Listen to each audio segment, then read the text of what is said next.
Τι είναι αυτό? Ένα σπουργίτη.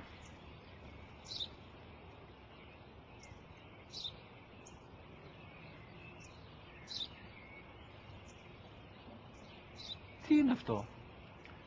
Μόλις τώρα στο είπα, πατέρα, σπουργίτη είναι.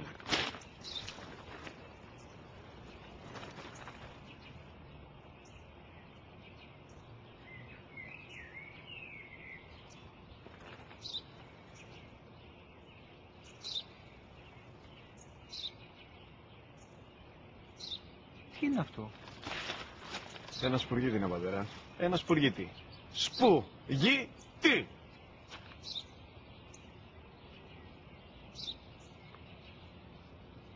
Τι είναι αυτό? Γιατί το κάνεις αυτό το πράγμα, μπορείς να μου πεις? Τόσες φορές σου είπα, είναι ένα σπουργίτη. Δεν το καταλαβαίνεις. Πού πας?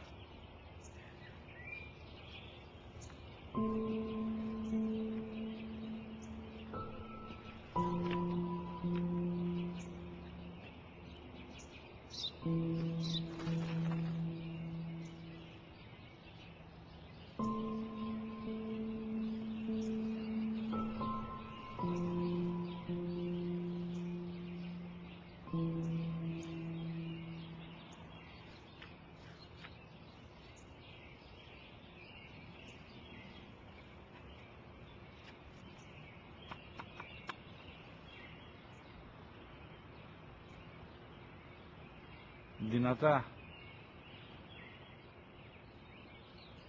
Σήμερα ο μικρός μου γιος που πριν λίγες μέρες έκλεισε τα 3 καθόταν μαζί μου έξω στο πάρκο όταν ένας σπουργίτη ήρθε και κάθισε απέναντί μας. Ο γιος μου με ρώτησε 21 φορές τι ήταν αυτό και του απάντησε και τις 21 φορές ότι ήταν